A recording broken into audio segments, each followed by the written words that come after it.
ग्रंथराज श्रीमद् भागवतम की निताय गौर प्रेमानंदे, इस्कॉन छावला की निताय गौर प्रेमानंदे। All glories to the assembled devotees, all glories to the assembled devotees, all glories to the assembled devotees, all glories to Shri Guru and Gauranga, all glories to Srila Prabhupada की जय। ओम ज्ञानतिमिरन्धस्य ज्ञानञ्जनशलाकया चक्षुरुन्मिलितं येन तस्मै श्रीगुरुवे नमः।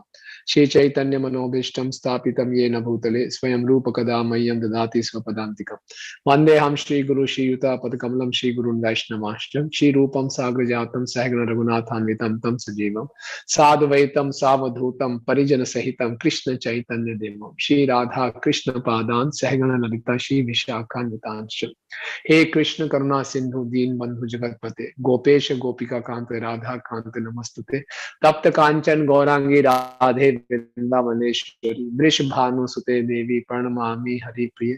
वांछा कल्पतरुभ्यश्च कृपा सिंधु भयञ्च पतितानां पावनेभ्यो वैष्णवेभ्यो नमो नमः। जय श्री कृष्ण चैतन्य प्रभु नित्यानंद श्री अद्वैत गदाधर शिवासादि गौर भक्तवृंद। हरे कृष्णा कृष्णा कृष्णा हरे हरे, हरे राम राम राम हरे हरे। नमो विष्णुपादाय कृष्ण पृष्ठाय भूतले श्रीमते भक्ति वेदांत स्वामिनिति नामिने नमस्ते सारस्वती देवे गौरवाणी प्रचारिणे निर्विशेष शून्यवादी पाश्चात्य देश तारिणे।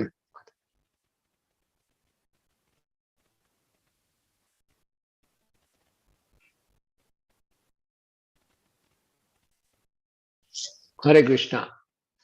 तो एक बार फिर से आप सबको बधाइयां और आप सबको बहुत शुभकामनाएं। तो गीता के हम अंतिम श्लोक पे आ गए हैं। तो आप सब नियमित रूप से गीता सुनते आए, तो आपके हिसाब से भगवत गीता का सार क्या है? अंतिम श्लोक आ गया, तो वास्तव में भगवत गीता का पूछा जाए सार क्या कहेंगे?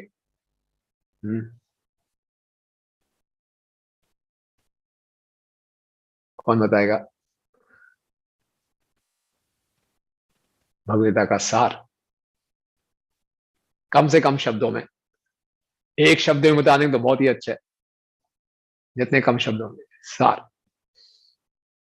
यस, करुणा सखी देवी माता जी। हरे कृष्ण प्रभु जी। प्रणाम जी। कृष्ण एक शरणम, कृष्ण एक शरणम, भगवान की शरण ग्रहण करनी। वेरी गुड, बहुत अच्छा माता जी, वेरी गुड वेरी गुड।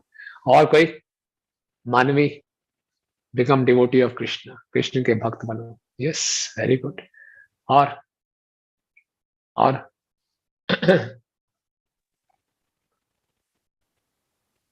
और कुछ अच्छा बताया। कृष्ण एक शरणम, भगवान के भक्त बनो, मन मना भव मत भक्त हो, भगवान कहते हैं। Very good, yes. और कोई एक शब्द में बताना चाहेगा? कृष्ण कॉन्शियसनेस। यस, आदि माधव प्रभु करें कृष्ण कॉन्शियसनेस। श्रीमती व्रजी विजयेश्वरी माता जी। यस, विजयेश्वरी माता जी अनम्यूट कीजिए, बोलिए।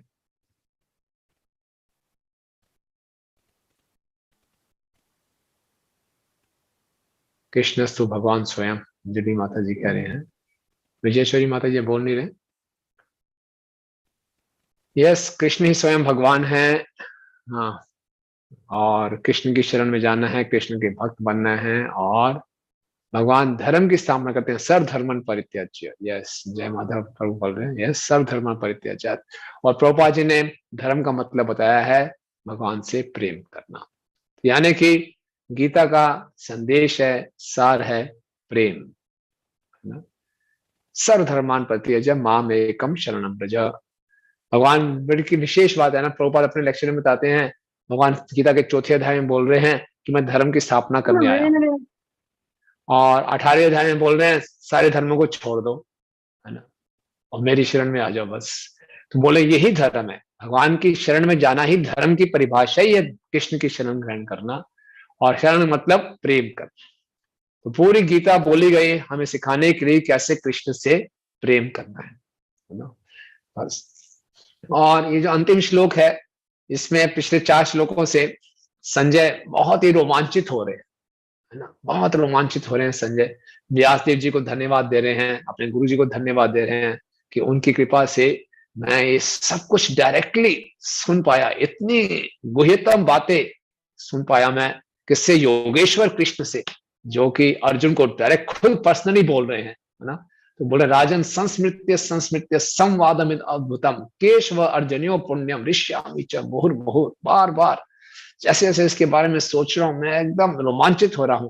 तत्संस्मृत्य संस्मृत्य रूप्यम अद्भुतम हरे विस्मयो में महाराजन ऋष्यामि च पुनः पुनः। मुझे इतनी खुशी हो रही है, इतना अद्भुत नहीं इतना रूप था भगवान का, क्योंकि संजय भी उनमें से थे जिन्होंने भगवान का विराट रूप भी दर्शन कर लिया था। ओहो, तो फिर हो सकता है धृतराष्ट्र ने पूछा हो ऐसा क्या अद्भुत है, क्या होगा? मेरे प्रश्न का तो उत्तर दो। मेरा पहला प्रश्न था धर्म क्षेत्र कुरुक्षेत्र संवेतायुत्सवा माम का पांडवश्चैव किम अकुरुत संजय। वो संजय वो तो उत्तर दो, ये सारी बातें बोले मुझे रोमांच हो रहा है, ये सब हो रहा है, मेरा बताओ क्या किया उन्होंने, अब क्या मत है आपका? फिर बोलते हैं यत्र योगेश्वर कृष्णो यत्र पार्थो धनुर्धरा तत्र श्री विजयो भूतेर ध्रुवा नितिर मतिर ममा। तो सचिन प्रदीप को कैसे करते हैं आप? स्क्रीन में दिखाते हैं सबको या फिर कोई पढ़ेगा एक ही करके? ये स्क्रीन में दिखा देते हैं प्रभु जी। नित्यानंद प्रभु उसको स्क्रीन शेयर करेंगे। अच्छा तो दिखा दीजिए। हाँ स्क्रीन तो परपट पढ़ लेंगे, हिंदी में है परपट स्क्रीन पे? यस हिंदी में। हाँ ठीक है, तो नित्यानंद प्रभु दिखाएंगे।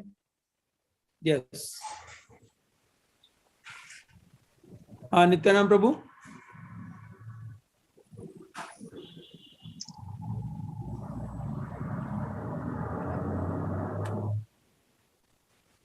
हरे कृष्णा। यस प्रभु जी, यस प्रभु जी। आप परपट दिखाएंगे प्रभु जी प्लीज? हाँ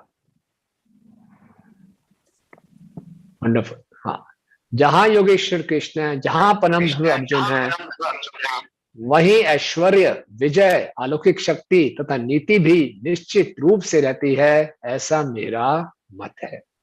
वेरी गुड, ओके। सो तात्पर्य प्रभु जी के इसमें प्रपात के तात्पर्य में 6-7 पैराग्राफ है, काफी बड़ा 2 पेजों का तात्पर्य है। तो हम एक एक पैराग्राफ पढ़ के इस पे चर्चा करेंगे, ठीक है? तो कौन पढ़ना चाहेगा पहला पैराग्राफ? पढ़ेंगे सचिन गुप्ता जी, पढ़िए। भगवत गीता का शुभारंभ धृतराष्ट्र की जिज्ञासा से हुआ। वह भीष्म द्रोण तथा कर्ण जैसे महारथियों की सहायता से अपने पुत्रों की विजय के प्रति आशावान था। उसे आशा थी कि विजय उसके पक्ष में होगी, लेकिन युद्ध क्षेत्र के दृश्य का वर्णन करने के बाद संजय ने राजा से कहा, आप अपनी विजय की बात सोच रहे हैं, लेकिन मेरा मत है कि जहां कृष्ण तथा अर्जुन उपस्थित हैं वहीं संपूर्ण श्री होगी। उसने प्रत्यक्ष पुष्टि की कि धृतराष्ट्र को अपने पक्ष की विजय की आशा नहीं रखनी चाहिए। विजय तो अर्जुन के पक्ष की निश्चित है, क्योंकि उसमें श्री कृष्ण हैं। श्री कृष्ण द्वारा अर्जुन के सारथी का पद स्वीकार करना एक ऐश्वर्य का प्रदर्शन था। कृष्ण समस्त ऐश्वर्यों से पूर्ण हैं और इनमें से वैराग्य एक है। ऐसे वैराग्य के भी अनेक उदाहरण हैं, क्योंकि कृष्ण वैराग्य के भी ईश्वर हैं। हाँ देखिए ना, तो यत्र योगेश्वरा कृष्णा यत्र पार्थो धनुर्धरा, जहां ये कॉम्बिनेशन है, परम पुरुषोत्तम भगवान है, योगेश्वर कृष्ण है और धनुर्धर अर्जुन है, जहां भगवान है और भगवान के भक्त हैं, वहां 4 चीजें तो स्वाभाविक रूप से रहेंगी। क्या क्या 4 चीजें रहेंगी? तत्र श्री विजय भूति ध्रुवा निस्ति मतिर्ममा। मेरा मत यह है कि वहां ऐश्वर्य भी रहेगा, विजय भी रहेगी, विलक्षण शक्ति भी रहेगी और निश्चित रूप से निश्चित रीति अचल नीति रहेगी, ऐसा मेरा मत है। तो धृतराष्ट्र जी आप भी अपना मत बदल लीजिए, आप झूठे विश्वास में मत रहिए, अपने पुत्र मोह को त्यागिए, तुरंत भगवान की शरण लीजिए, अभी भी आपके पास समय है। मेरा मत है, मैं बता रहा हूं कि विजय आपकी नहीं हो सकती। तो यहाँ पे बताया गया कि हालांकि धृतराष्ट्र के पास बड़े बड़े दिग्गज लोग थे, भीष्म पितामह द्रोण कर्ण जैसे महारथी थे, लेकिन विजय किसकी हुई? और भीष्म पितामह धृतराष्ट्र पूरे सोच रहे थे कि विजय उनके पुत्रों की होगी, लेकिन कृष्ण किसके साथ हैं?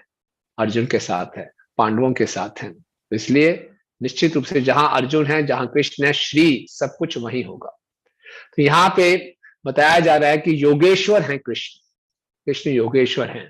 योगेश्वर का अर्थ है सभी योगियों के स्वामी। हम सब जानते हैं कि कृष्ण ने 16,108 महल बनाए अपनी रानियों के लिए। और बड़ी विशेष बात थी, जब भगवान ने विवाह भी किया तो 16,108 मंडप बने विवाह के। और हर एक विवाह में रिश्तेदार तो चाहिए होंगे, बिना रिश्तेदार के क्या विवाह होंगे। देवकी, वसुदेव, सब 16,108 पार्षद भी बने। हर एक विवाह में देवकी वसुदेव भी थे। ऐसे कोई विवाह कंप्लीट थोड़ी होगा बिना माता पिता के। अब बताइए क्या उनकी यौगिक शक्तियां हैं। और हर एक में अलग अलग भगवान है। और जब नारद मुनि एक बार द्वारका गए थे तो नारद मुनि का एक, जिस भी महल में जाते थे वहां भगवान कुछ अलग कार्य कर रहे हैं। कहीं बच्चों को खिला रहे हैं, कहीं यज्ञ कर रहे हैं, कहीं पत्नी से बात कर रहे हैं, कहीं और कार्य कर रहे हैं। और हर जगह जब नारद मुनि जाते थे भगवान ऐसे वेलकम करते थे जैसे अभी मिल रहे हैं। अरे नारद मुनि आ गए आप। उनको ऐसे नारद मुनि लगता है पिछले महल में तो मिले थे आप, वही तो हैं, ये ऐसे अभी मिल रहे हैं। हर कृष्ण जिन्होंने अपना विस्तार किया स्वयं प्रकाश कृष्ण थे, है ना। ये विस्तार था उनका। चैतन्य महाप्रभु सनातन गोस्वामी बोलते हैं कि स्वयं रूप कृष्ण होते हैं, फिर अपना अलग अलग विस्तार करते हैं, तो एक स्वयं प्रकाश कहलाते हैं। हूँ बहू वैसे के वैसे ही, लेकिन अलग अलग कार्य कर रहे हैं, है ना। ये केवल योगेश्वर कृष्ण ही कर सकते हैं। हम पढ़ते हैं करदम मुनि के पास भी यौगिक शक्तियां थी, सौबरी मुनि के पास भी यौगिक शक्तियां थी, लेकिन ऐसी यौगिक शक्तियां नहीं थी, इसलिए उनको बोला गया योगेश्वर। स्वयं ब्रह्मा जी ने भगवान की योगी शक्तियों की परीक्षा लेने का प्रयास किया। ब्रह्म विमोहन लीला में बुरी तरह चकरा गए। वापिस आके देखा तो अनंत कोटि ग्वाल बालों में, अनंत कोटि बछड़ों में भगवान ने अपने चतुर्भुज विष्णु के रूप में विस्तार किया हुआ है। हैरान हो गए ब्रह्मा जी, एकदम चकरा गए, चारों सिर चकर गए उनके। और सारे के सारे चतुर्भुज कृष्ण वापिस उस छोटे से ग्वाल बाल में प्रवेश कर रहे हैं। ऐसा देखकर ऐसी यौगिक शक्तियां। इसके बाद चैतन्य चरितामृत में भी चैतन्य महाप्रभु सनातन गोस्वामी को बता रहे हैं कि भगवान की क्या यौगिक शक्तियां हैं। एक बारी ब्रह्मा जी द्वारका में जाते हैं भगवान से मिलने, है ना। तो ब्रह्मा जी जाके बोलते हैं द्वारपाल को, जाके बोलो ब्रह्मा जी मिलने आए हैं। द्वारपाल बताते हैं कृष्ण को, तो कृष्ण बोलते हैं जाके पूछो तो कौन से ब्रह्मा। बोलते कौन से ब्रह्मा जी, कौन से ब्रह्मा, कौन से ब्रह्मा, ब्रह्मा और कौन ब्रह्मा, कौन से ब्रह्मा मतलब क्या होता है। कौन से ब्रह्मा पूछ रहे हैं, बोले वही चतुर्मुख 4 मुख वाला ब्रह्मा, स्पेशल व्यक्ति में। भगवान ने बोला ठीक है आ जाओ। भगवान जब गए तो आप सब जानते हैं, अंदर जाके उन्होंने देखा इतने सारे ब्रह्मा, कोई 8 मुख, कोई 12 मुख, कोई 16 मुख, कोई 100 मुख, कोई 1000 मुख, कोई करोड़ों करोड़ों मुख वाले ब्रह्मा। और सारे के सारे शिव जी, सभी ब्रह्मांडों के लोकपाल आए हुए हैं। शिव जी के 5 मुख, 10 मुख, 15 मुख, कितने हजारों हजारों मुख वाले, ऐसी भीड़ वहां पे। और सबने बढ़िया बढ़िया मुकुट डाल रखे हैं और सब भगवान को प्रणाम कर रहे हैं। सबके मुकुट आपस में टकरा रहे हैं, ऐसी ध्वनि निकल रही है। ब्रह्मा जी ऐसे हैरान हो गए, बता रहे जैसे बड़े बड़े हाथियों के बीच में छोटा सा कोई खरगोश, ऐसा महसूस कर रहे थे। और भगवान ने ऐसी यौगिक शक्तियां की कि जब ब्रह्मा जी गए उनके पास तो भगवान ने पूछा कैसे हो ब्रह्मा जी। बोले वो तो ठीक है, लेकिन मैं आपसे प्रश्न पूछना चाहता हूं, आपने ऐसा कैसे बोला कि कौन से ब्रह्मा। तो भगवान मुस्कुराए, थोड़ा सा एक क्षण थोड़ा सा मेडिटेट किया, सारे ब्रह्मा सारे शिव इकट्ठे हो गए थे। और जो जितने ब्रह्मा जी अलग अलग ब्रह्मांडों से आए थे, शिव जी आए थे, वो एक दूसरे को देख नहीं पा रहे थे। केवल ये जो चतुर्मुख ब्रह्मा थे ये सबको देख पा रहे थे। पूरा भगवान ने ऐसी यौगिक शक्तियां दिखाई। तो ऐसे योगेश्वर कृष्ण, ये है भगवान की यौगिक शक्तियां। ऐसे यौगिक जो कृष्ण थे, महाभारत में बताया जाता है पूरा पूरा भगवान ने अपनी शक्तियों से उपयोग किया अर्जुन की रक्षा करने के लिए। जब अभिमन्यु का वध जयद्रथ ने किया तो अर्जुन ने ये शपथ ले ली कि सूर्यास्त से पहले मैं जयद्रथ का वध कर दूंगा। और दुर्योधन को ये मालूम चला, दुर्योधन बहुत ही जिसे कहते हैं चतुर व्यक्ति था। उसने बोला ऐसे मैं सेना की रचना करूंगा कि अगर कोई बहुत तीव्र गति से भी रथ को चलाएगा, सुबह चलेगा तो रात तक भी नहीं पहुंच पाएगा हमारे कैंप तक, और जयद्रथ को हम छुपा के रख देंगे। तो जयद्रथ को उन्होंने कैंप में छुपा दिया और बहुत बड़ा आगे व्यू बना दिया सेना का कि इनको झेलते झेलते झेलते जब तक पहुंचेंगे तब तक तो रात हो ही जाएगी। पूरी सुरक्षा का कर लिया उन्होंने इंतजाम। भगवान शुरू हुए, भगवान थे, भगवान ने इतनी तीव्र गति से रथ चलाया, इतनी तीव्र गति से रथ चलाया, क्या हुआ जब द्रोणाचार्य जी ने तीर छोड़े तो महाभारत में वर्णन आता है कि जब वो तीर लगना होता था, रथ 3 किलोमीटर आगे चला जाता था, इतनी तीव्र गति से। जो कहते हैं ना, आज की भाषा में बोल रहे हैं, गोली की स्पीड से भी तेज, तीर बहुत तेजी से निकलता था, तीर की स्पीड से भी तेज, 3 किलोमीटर आगे होता था रथ, है ना, इतनी तेजी से भगवान ले गए। और फिर भी जब जयद्रथ बाहर नहीं निकला तो भगवान ने क्या किया, अपनी योगिक शक्तियों से सूर्य को ही छुपा दिया, है ना। अब ऐसे लोग थे, पापी लोग थे, वो साहब तो बच गया, सूर्य छिप गया, अब क्या हो सकता है, बाहर आके नाचने लगा जयद्रथ। अब क्या करेगा अर्जुन, मेरा कुछ नहीं कर सकता, अब अर्जुन को आत्महत्या करनी ही पड़ेगी। तभी भगवान अपनी योगी शक्ति से क्या किया, दोबारा से सूर्य को प्रकट कर दिया, और एकदम खुले में सामने जयद्रथ है और अर्जुन ने सीधा सीधा वध कर दिया। ये भगवान की योगिक शक्ति है। ऐसे योगेश्वर कृष्ण अपने भक्त के प्रेम के कारण, भक्त वत्सलता के कारण उसके सारथी बन गए। तो ये भगवान के ऐश्वर्य, 6 ऐश्वर्य जो हैं, उसमें वैराग्य का ऐश्वर्य है ना। ऐश्वर्य से समग्र से वीर से यशाश्री ज्ञान वैराग्य से शर्मगति मिला। तो भगवान पूर्ण शक्तिमान है, भगवान बहुत सुंदर है, भगवान से ज्यादा कोई धनी व्यक्ति नहीं है, भगवान से ज्यादा कोई ज्ञानवान नहीं है, भगवान से ज्यादा कोई यशवान नहीं है, भगवान से ज्यादा कोई वैरागी नहीं है। इस संसार में हर व्यक्ति भगवान की नकल मांग रहा है। हम भी भगवान की तरह सुंदर बनना चाहते हैं, भगवान की तरह यशवान बनना चाहते हैं, भगवान की तरह धनवान बनना चाहते हैं, भगवान की तरह बलवान बनना चाहते हैं, लेकिन भगवान की तरह वैराग्य में नहीं बनना चाहते। वैराग्य का ऐश्वर्य कोई नहीं चाहता, है ना। इस संसार में कोई भी वैराग्य देकर ऐश्वर्य नहीं चाहता, लेकिन वास्तव में वैराग्य भी अपने आप में एक ऐश्वर्य है। जब तक हमारे जीवन में अपने वैराग्य को अनुकूल नहीं करते हैं, है ना, तो इस चैप्टर की शुरुआत ही ऐसी हुई। भगवान ने, अर्जुन ने भगवान से पूछा कि त्याग और संन्यास में क्या अंतर है। और ये जो इंग्लिश में इसका नाम दिया गया, इस चैप्टर का नाम दिया गया, परफेक्शन ऑफ रिनंसिएशन। हिंदी में क्या नाम है, हिंदी में नाम है संन्यास का उपसंहार, ऐसा कुछ है ना।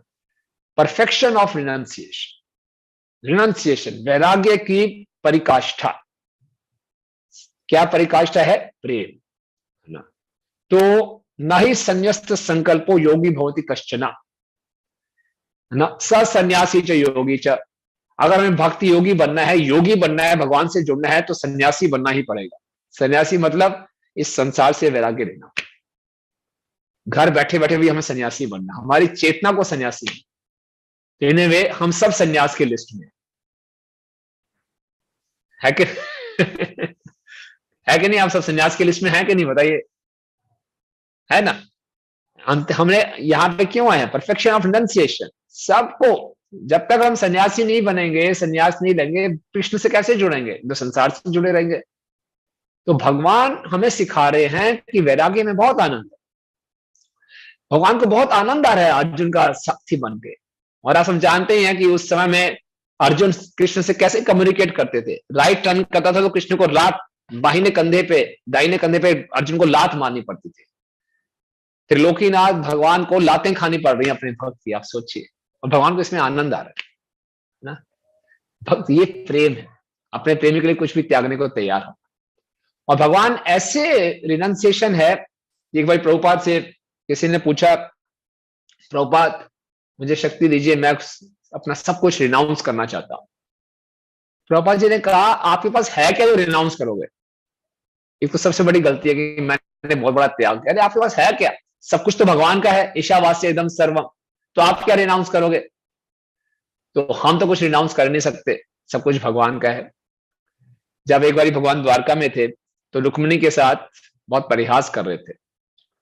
तो रुक्मिणी को बोला कि आपने मेरे से विवाह क्यों कर लिया है, मेरे पास तो कुछ भी नहीं है, सारा नकली काम है मेरा, मेरे खानदान का पता नहीं, माता पिता का पता नहीं, मैं राजा भी नहीं हूं, अपने पास मेरा कुछ है नहीं, मैं तो निष्किंचन हूं। शिशुपाल से विवाह करना चाहिए था, वो तो राजा है। तो रुक्मिणी माता ये सुन के एकदम मूर्छित हो गई कि भगवान ने उनको संभाला।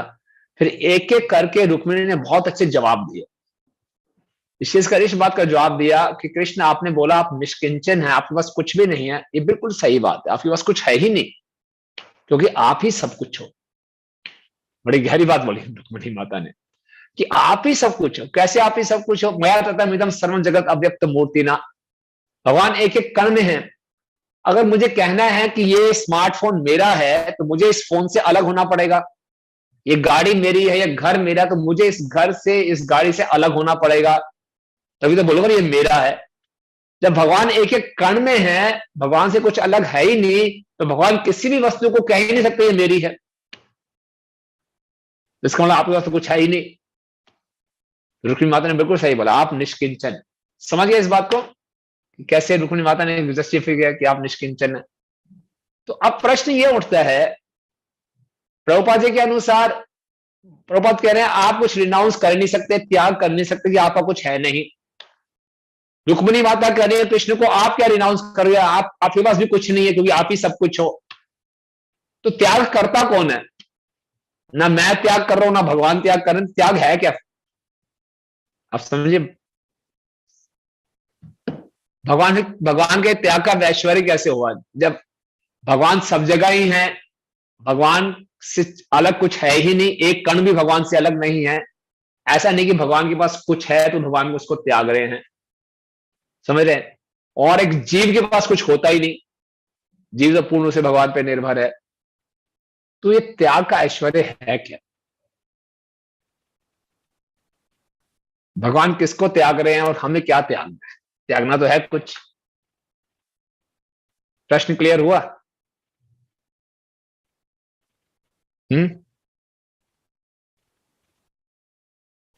हाँ जी, कौन बताएगा इसका उत्तर?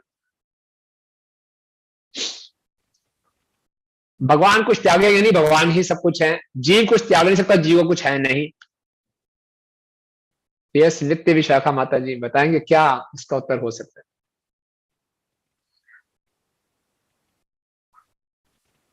अनम्यूट कीजिए प्लीज।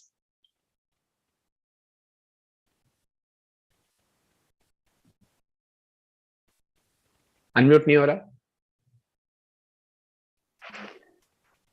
हाँ। अहम त्यागना है जो फॉल्स ईगो है, या अहम जो है। ओके, फॉल्स ईगो को त्यागना है। और भगवान को क्या त्याग, भगवान क्या त्यागते हैं?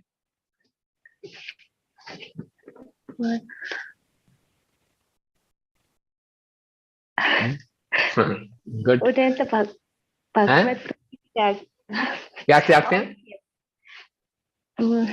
भगवत तो ही त्यागा जैसा लगा मुझे, पर मेरा आंसर इतना ही। Good good, thank you. Yes, जय राधा, जय माधव प्रभु। थैंक यू माता जी।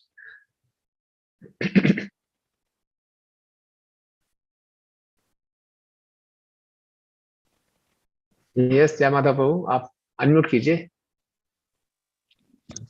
हरे कृष्णा धनत्वम जी। हाँ धन्यवाद। प्रभु जी, सेम चीज कि हम लोग अपना जो झूठा अहंकार है उसको त्यागते हैं, लेकिन भगवान का जो सच्चा अहंकार है, भगवान उसके उस लेवल पे होते हुए भी भगवान हमारे लिए प्रेम के कारण, क्योंकि हमारे अंदर प्रेम नहीं है, भगवान अपने प्रेम से हम लोग को उस प्रेम के कारण उसकी हमारी सेवा करने के लिए तत्पर रहते हैं भगवान। Wonderful, thank you so much. बहुत सही उत्तर दिया प्रभु जी ने, थैंक यू। कि भगवान अपनी असली भगवत्ता को त्यागते हैं अपने भक्तों के प्रेम के वश में होकर, और हमें अपनी नकली भगवत्ता को त्यागना है। इस संसार में जितने जीव हैं सब नकली कृष्ण बन के घूम रहे हैं, है ना? हम सोचते हैं भोक्ता राम यज्ञ तपसा, ये पूरा संसार मेरे हिसाब से चलना चाहिए। दुर्योधन की यही मेंटलिटी, जो मैं चाहता हूं वही होना चाहिए, है ना?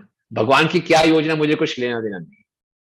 आज संसार में हर व्यक्ति कृष्ण बनने का प्रयास कर रहा है कि मैं सेंटर ऑफ अट्रैक्शन रहूं, हर कोई मुझसे आकर्षित हो, मेरी बात मानी जाए, है ना? मेरा मत सबसे अच्छा मत है।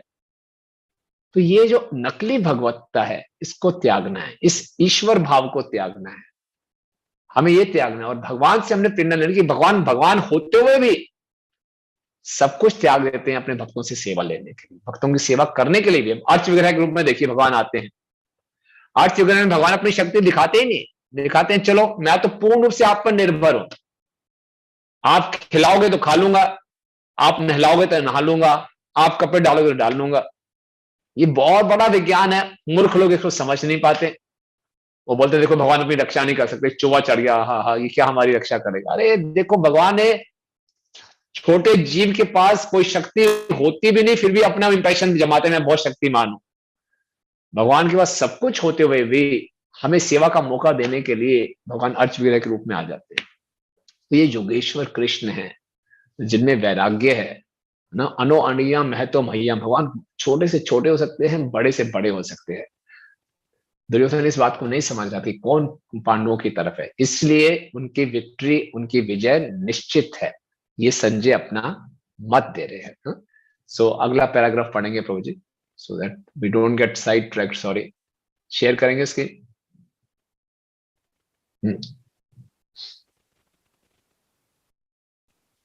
यस, नेक्स्ट पैराग्राफ कौन पढ़ेगा? करुणा सखी माता जी पढ़िए, आपने हाथ खड़ा किया था। हरे कृष्ण प्रभु जी।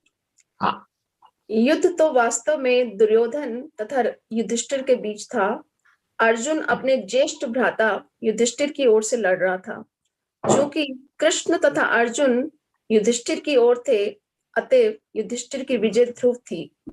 युद्ध को यह निर्णय करना था कि संसार पर शासन कौन करेगा। संजय ने भविष्यवाणी की कि सत्ता युधिष्ठिर के हाथ में चली जाएगी। यहाँ पर इसकी भी भविष्यवाणी हुई है कि इस युद्ध में विजय प्राप्त करने के बाद युधिष्ठिर उत्तरोत्तर समृद्धि लाभ करेंगे, क्योंकि वे न केवल पुण्यात्मा तथा पवित्र आत्मा थे, अपितु वे कठोर नीतिवादी थे। उन्होंने जीवन भर कभी असत्य भाषण नहीं किया था। हरे कृष्ण। ये स्क्रीन में कुछ और दिखा रहे हैं। कौन सा इससे अगला पैराग्राफ है क्या? नेक्स्ट पैराग्राफ आ गया। हाँ, पढ़ लीजिए, मत इसको ही पढ़ लीजिए।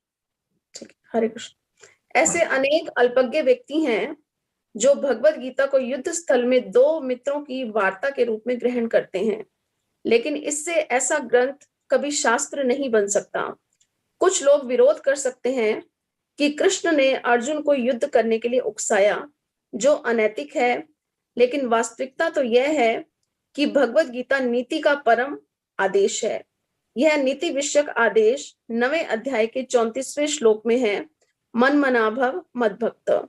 मनुष्य को कृष्ण का भक्त बनना चाहिए और सारे धर्मों का सार है कृष्ण की शरणागति। सर्वधर्मान परित्यज्य मामेकम शरणम व्रजः।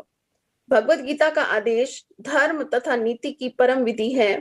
अन्य सारी विधियां भले ही शुद्ध करने वाली तथा इस विधि तक ले जाने वाली हो, लेकिन गीता का अंतिम आदेश समस्त नीतियों तथा धर्मों का सार वचन है। कृष्ण की शरण ग्रहण करो या कृष्ण को आत्मसमर्पण करो, यह 18वें अध्याय का मत है। Thank you so much. तो देखिए यहाँ पे लगभग एक तात्पर्य पूर्ण होता है। उसके बाद प्रभुपाद जी भगवद गीता कोर्स समराइज कर रहे हैं। तो यहाँ पे तात्पर्य ऑलमोस्ट पूर्ण हो जाता है। तो यस, थैंक यू। तो यत्र योगेश्वर कृष्ण यत्र पार्थो धनुर्धर, है ना। और जहाँ पे योगेश्वर कृष्ण है और जहाँ पे अर्जुन जैसे धनुर्धर हैं।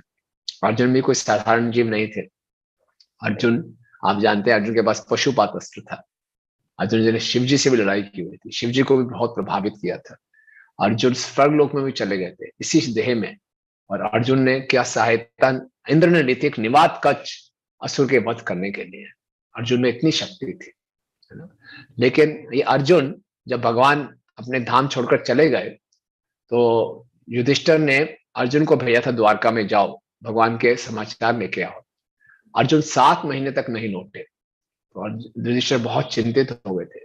और जब अर्जुन वापस आए, उनका चेहरा पीला पड़ा हुआ था और बहुत घबराए हुए थे, रो रहे थे। तो युधिष्ठिर समझ गए कुछ गड़बड़ है। और फिर अर्जुन बताते हैं कि भगवान हमें छोड़कर चले गए। फिर अर्जुन बहुत स्मरण करते हैं कि जब कृष्ण ने किस किस प्रकार से कुरुक्षेत्र की युद्धभूमि में मेरी रक्षा की थी। तो भागवतम के पहले स्कंद के 15वें अध्याय में बहुत सुंदर 3-4 श्लोक हैं जिसमें अर्जुन स्मरण कर रहे हैं कि किस प्रकार से कृष्ण ने मुझे विजय दिलाई। तो मैं स्क्रीन शेयर कर सकता हूँ प्रभु? हाँ, मैं कर सकता हूँ। मैं आपको दिखाता हूँ ये। यस, तो ये पहले स्कंद के 15वें अध्याय का 15वां श्लोक है। इसका अनुवाद पढ़ेंगे कोई? राकेश गोयल जी पढ़ेंगे आप अनुवाद?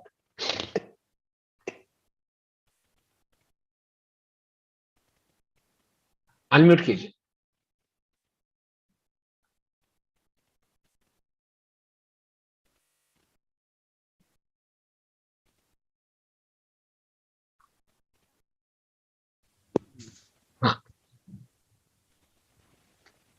एकमात्र वही थे जिन्होंने सबों की आयु छीन ली थी और जिन्होंने युद्ध भूमि में भीष्म, कर्ण, द्रोण, शल्य इत्यादि कौरवों द्वारा निर्मित सैन्य व्यूह की कल्पना तथा उत्साह को हर लिया था। उन सबको योजना अत्यंत पटु थी और आवश्यकता से अधिक थी, लेकिन उन्होंने भगवान श्री कृष्ण ने आगे बढ़कर यह सब कर दिखाया। तात्पर्य देखिए, नहीं ठीक है, तो ये देखिए वही थे जिन्होंने क्या कर लिया, भगवान ने अपनी योगिक शक्तियों से सबकी आयु हर ली और सबकी सोचने की शक्ति, सबका उत्साह भी हर लिया और इतनी बड़ी व्यू की रचना की हुई थी, लेकिन वो सब इतने निपुण थे, लेकिन फिर भी भगवान उनको चीरते हुए ले गए मेरे रथ को। कैसे, है ना? तो इसमें विश्वनाथ ठाकुर जी बहुत बढ़िया बात बताते हैं कि उनकी आयु हर ली। भगवान ने अपने, जिसे कहते हैं योगिक शक्तियों से, उनके सारे प्रारब्ध कर्म, उनकी आयु हर ली। भगवान ने अपनी सुंदरता से उनके मन को हर लिया। आप सोचिए, कृष्ण हमेशा ही सुंदर लगते हैं, ऐसा उन्होंने ऐश्वर्य दिखाया, सामने से कृष्ण आ रहे हैं तो इतने सुंदर दिख रहे थे, उनके इतने, भगवान का एक नाम है मनोहर, वो बिल्कुल कुछ कर ही नहीं पा रहे, सोचने की शक्ति चली गई भगवान की सुंदरता को देखकर। और भगवान ने उनका जो युद्ध करने का उत्साह था, है ना, वो हर लिया। उनके अंदर इतनी शक्ति नहीं रही कि कुछ शस्त्र उठाए, सामने से रथ आ रहे हैं, और भगवान ने अपनी दृष्टि से क्या किया कि उनका जो इंद्रियों में जो रिस्पॉन्स करने की शक्ति होती है, उन्होंने जो कि अपने अस्त्र उठाने हैं, अस्त्रों को चलाना है, स्ट्रेटेजी बनानी है, सब भूल गए। भगवान की सुंदरता को देखकर, भगवान की दृष्टि को देखकर भगवान ने अपने तेज से उनकी आयु को ही हर दिया। पता नहीं क्या हुआ, समझ में नहीं आया। इससे पिछले श्लोक में अर्जुन कह रहे हैं, कि आपको पिछला श्लोक दिखाते हैं, कि जो कौरवों ने सेना बनाई थी वो समुद्र के समान थी। कौरवों की सैन्य युक्त उस समुद्र की तरह थी जिसमें अनेक अजेय प्राणी रहते थे। फलता वह दुर्लभ थी, किंतु उनकी मित्रता के कारण मैं रथ पे आरूढ़ होकर उसे पार कर सका। यह उन्हीं की कृपा थी कि मैं गौवों को वापस ला सका और बलपूर्वक राजाओं के तमाम मुकुट एकत्र कर सका जो समस्त तेज के स्त्रोतों के रत्नों से जटित थे। ये उस प्रसंग का वर्णन करता है जब अज्ञातवास में आज सारे पांडव थे और विराट क्षेत्र में चले गए थे, तो विराट राज्य पे कौरवों ने आक्रमण कर दिया था और उनकी गायों को चरवा लिया था। तो युद्ध करने के लिए जब विराट पुत्र जा रहे थे तो द्रौपदी समझ गई कि ये इसकी क्या रक्षा कर पाएंगे।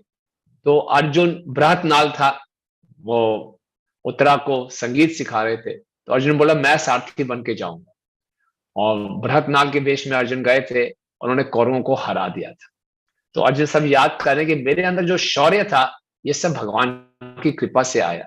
और कुरुक्षेत्र के युद्ध में जो कौरवों की सेना थी उसमें बड़े बड़े लोग थे, भीष्म पितामह, कर्ण, द्रोणाचार्य, जो कि अजय थे, लेकिन भगवान की कृपा से मैं इस पूरे समुद्र को पार कर पाया। और फिर अगले श्लोक में बता रहे हैं कि किस प्रकार ने भगवान ने उनके मनों को हर लिया, उनके उत्साह को हर लिया, सब कुछ हर लिया।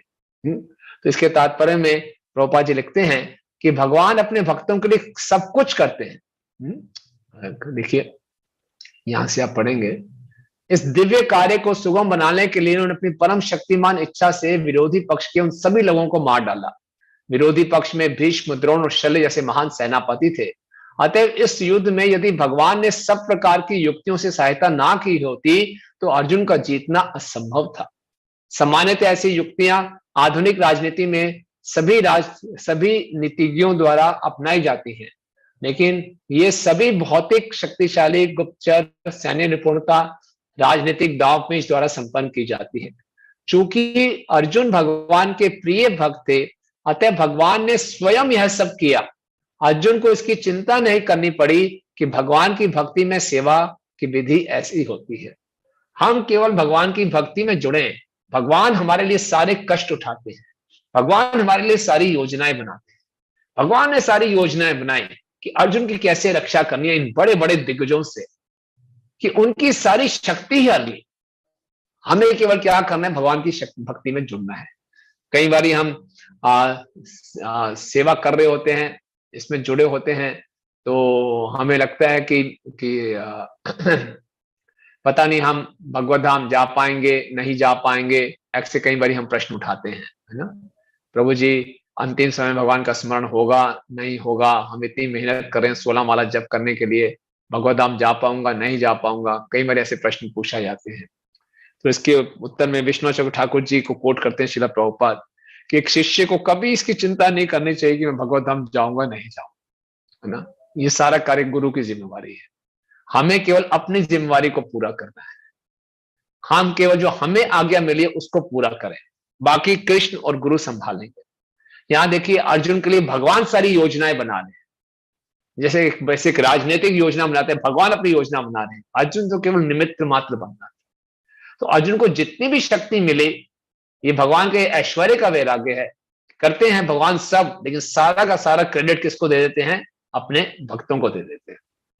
जब महाभारत का युद्ध समाप्त हुआ तो सभी लोगों के बीच में ये बात चल रही थी कि पूरे महाभारत युद्ध का असली हीरो कौन है, मैन ऑफ द मैच कौन है ना। तो कुछ लोग बोला man of the match Arjun है, कुछ लोग बोले नहीं man of the match Bhim है। तो आपस में दो गुट बढ़ गए, बोले कि अर्जुन सबसे बड़ा योद्धा निकले, क्योंकि भीम ने ये शपथ ली थी कि 100 के 100 कौरवों का वध मैं करूंगा, तो सारा का सारा वध भीम ने किया था। बोले असली हीरो तो भीम हुए। किसी ने बोला नहीं अर्जुन ने बाकी लोगों को मारा, अर्जुन हीरो है। तो ये डिस्प्यूट चल रहा था। तो बोला अब क्या किया जाए, तो फिर सबको याद आया, इसका लाइव टेलीकास्ट देखा था एक व्यक्ति ने। कौन था वो, बर्बरिक, है ना वो लाइव टेलीकास्ट था, थर्ड अंपायर था। उसे बोले उससे आगे पूछते हैं, है ना। उसके पास गए, बताओ भैया अर्जुन हीरो है कि भीम हीरो है। बोले इन दोनों में से कोई भी नहीं है।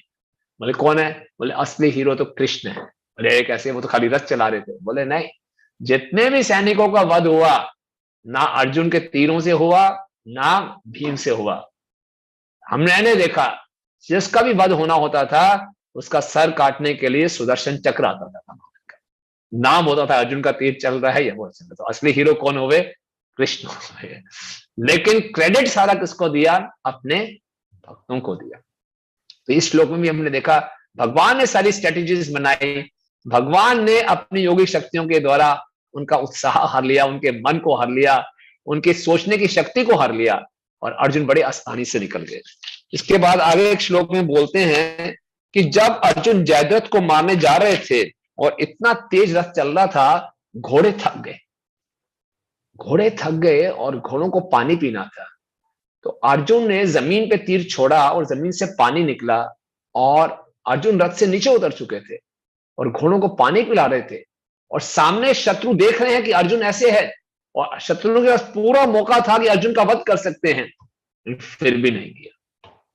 भगवान ने उनकी पूरी बुद्धि हर ली। कमाल है ना किस ढंग से भगवान ने अर्जुन को जिताया, है ना। ये अर्जुन सारी बातें याद कर रहे हैं।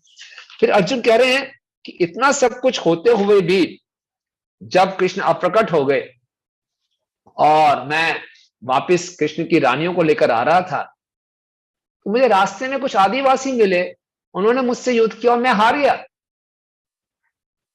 अजीब बात है, वही रथ, वही घोड़े, वही अर्जुन, वही धनुष, वही बाण, लेकिन मैं हार गया। क्योंकि अब मेरे साथ कृष्ण नहीं है। श्रील प्रभुपाद जी बताते हैं कभी भी हमें अपने कौशल पे गर्व नहीं करना चाहिए। हमें जो भी शक्ति मिलती है, जो भी बुद्धि मिलती है, ये सब कृष्ण द्वारा दी जाती है। और जब तक कृष्ण को लगता है कि ये उनके मिशन को पूरा करने के लिए आवश्यक है, कृष्ण ये देते हैं। जब कृष्ण को लगता है उनका मिशन पूरा हो गया, ये शक्ति वापस ले लेते हैं। हम केवल निमित्त मात्र भव सर्वे साची। तो इस प्रकार से ये अर्जुन को इस प्रकार से भगवान ने हर कदम पे साथ दिया, इसीलिए पांडवों की विजय हो पाई। तो ये थे धनुधर अर्जुन। यत्र योगेश्वर कृष्णो तत्र यत्र पार्थो धनुधर तत्र श्री विजयो भूति ध्रुवा नितिन मतिर ममा। ऐसे स्थान पे श्री निश्चित रूप से रहेगी जहां कृष्ण है और उनके भक्त अर्जुन हैं। निश्चित रूप से श्री यानी कि ऐश्वर्य रहेगा ही रहेगा। असली ऐश्वर्य, असली विजय ये बाहरी रूप से नहीं है, भगवत गीता दिखने में ऐसा लग रहा है यस युधिष्ठिर को राजा बनाना था, हो गया, और ये उसकी विजय हो गई। ये असली विजय नहीं है।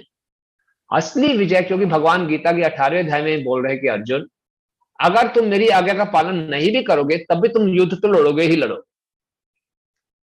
दिखने में ऐसा लग रहा है कि कृष्ण ने अर्जुन को गीता बोली ताकि वो युद्ध लड़े, लेकिन 18वें अध्याय में भगवान कहते हैं अगर तुम मेरी आज्ञा का पालन नहीं भी करोगे तब भी तुम युद्ध लड़ोगे, क्योंकि तुम्हारा स्वभाव है ना? ऐसा नहीं है कि जब हम गुरु की आज्ञा का पालन नहीं करते, कृष्ण की आज्ञा का पालन नहीं करते तो हम स्वतंत्र हो जाते हैं। जीव हमेशा नियंत्रित रहता है, या तो कृष्ण की आज्ञा से या माया की आज्ञा से। उसको प्रकृति के 3 गुणों का पालन करना ही पड़ता है। तो जीव तो हमेशा नियंत्रित है। तो अर्जुन तुम युद्ध तो लड़ोगे ही लड़ोगे। तो गीता का संदेश भी भगवान ने क्यों बोला? जब अर्जुन ने युद्ध लड़ना ही था तो क्यों बोला गीता का संदेश भगवान ने? कौन बताएगा?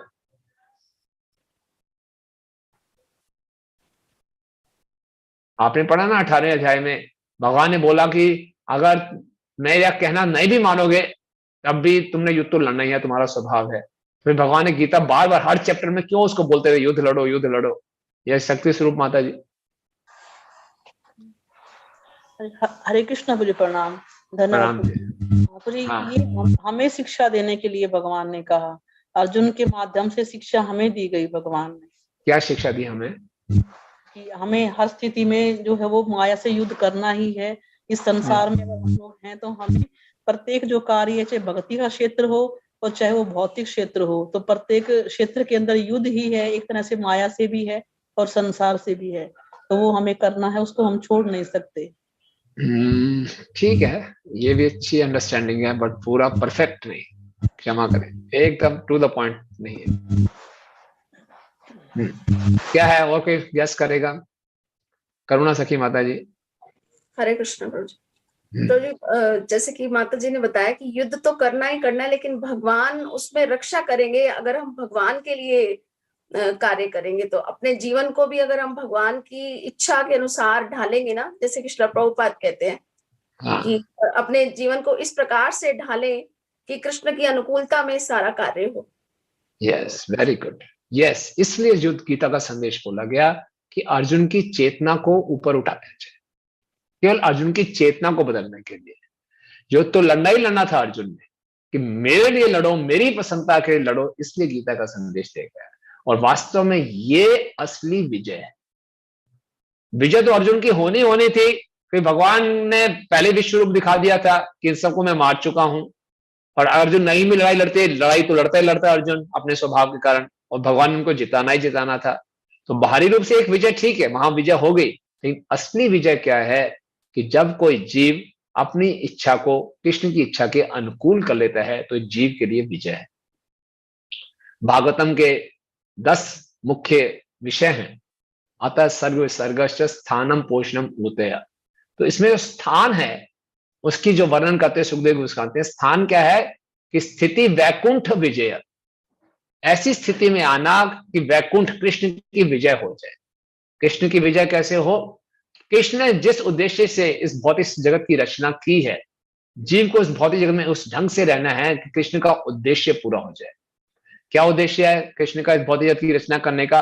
कि हमें संसार छोड़कर भगवान के शरणागत होकर भगवान के धाम वापस जा सके। तो जब जीव अपने इस स्वतंत्रता की भावना को छोड़कर कृष्ण की शरण ग्रहण करता है तो ये उसकी संवैधानिक स्थिति है, कॉन्स्टिट्यूशनल पोजीशन है, और ये जीव के लिए विजय है। तो अर्जुन की असली विजय क्या है कि अर्जुन ने बोला नष्टो मोह स्मृति लब्धा तत्प्रसादात् में उच्यते स्थितोस्मि गत संदेह करिष्ये वचनम तवा। अपनी इस संवैधानिक स्थिति में स्थित होना अर्जुन की असली विजय है। अर्जुन का यह कहना करिष्ये वचनम तवा, यह विजय है ना।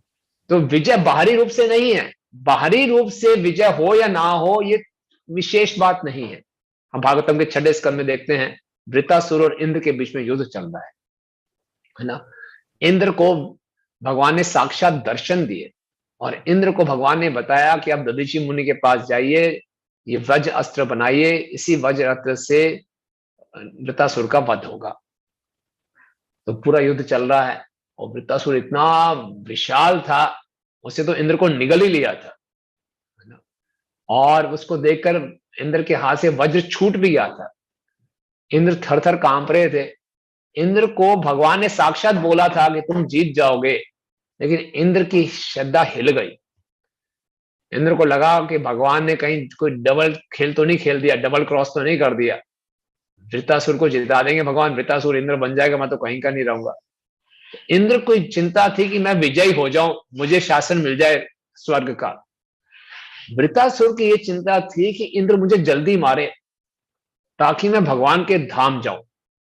वृत्तासुर के लिए यहां हारना उसकी विजय थी, और इंद्र के लिए स्वर्ग का लोक जीतना ही विजय है।